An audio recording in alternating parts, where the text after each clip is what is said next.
How are we going, everyone? Sneaking up at me like that? Hey, I hope you had a good day so far. Well, it's early in the morning, depends if you're watching it first thing in the morning. Anyway, I just finished a workshop here with the group, a nice intimate group. We've gone through planting out some beds and inspecting soil and talking about soils. It's going to be the topic again. This is a bed, and as you know, I've done all these beds in the same process. I put a bit of straw at the bottom of the beds with a little bit of twigs to create that hugelkultur environment where we get the microbes and the composting creatures living in there.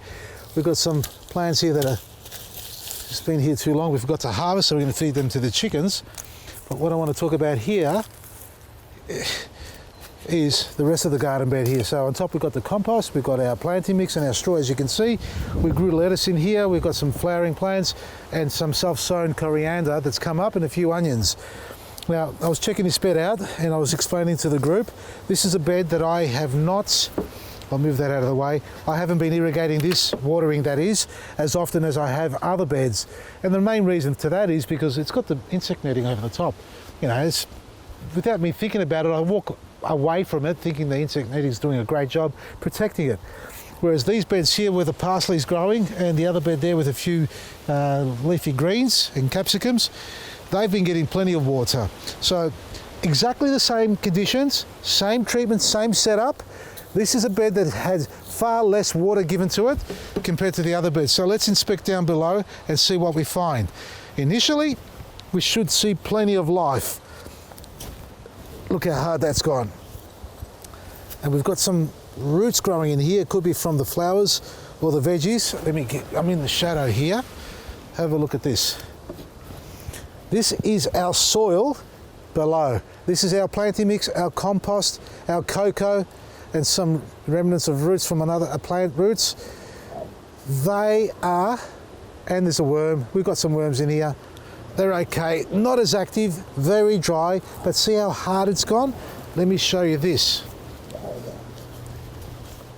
Look at me pulling at it. Okay, pulling apart some of the roots, that's fine, but it's the dehydration.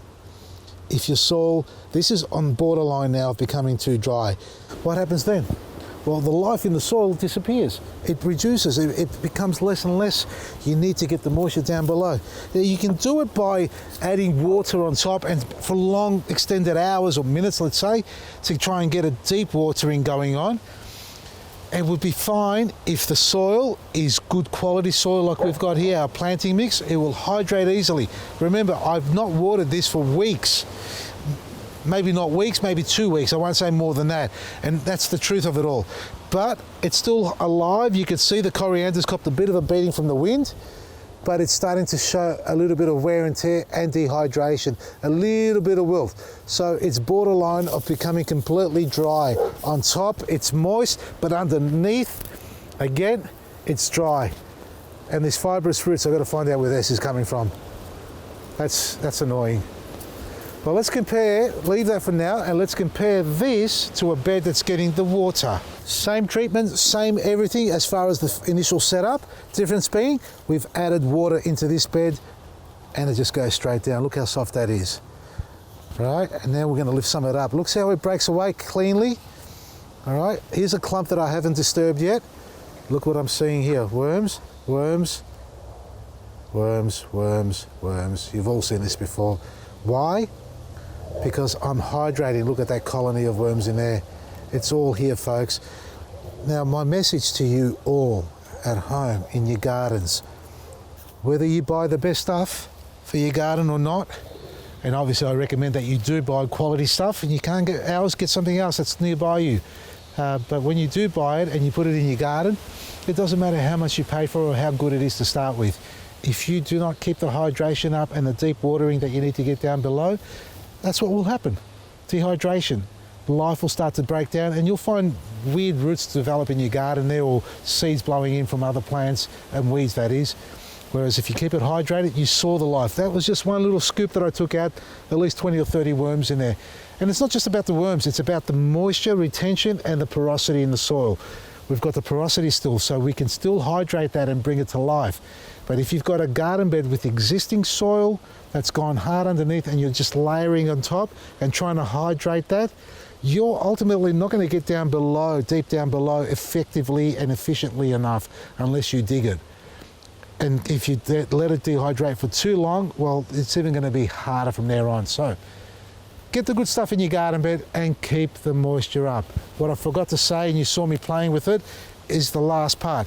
If you can't dig it, then drill it. You can use an auger bit this size that I have, or you can get one of these corkscrew ones, which are great for small spots and pots to drill out. And what you do with this is drill all the way down. Now this bed doesn't need it, and I'm not going to do it to this bed. Not with the big one, that is. I can get away with the little one. So bear with me.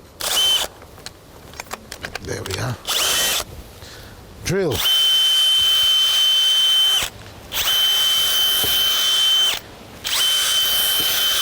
You know what I'm doing here? Creating air pockets and cavities where I can get the water down deep below.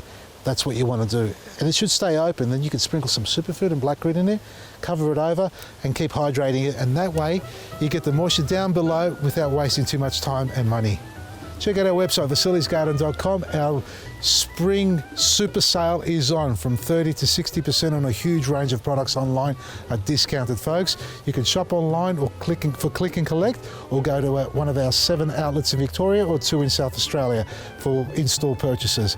Vasili'sGarden.com. From me, Vasili Maresi, and I'll see you tomorrow morning on 3AW.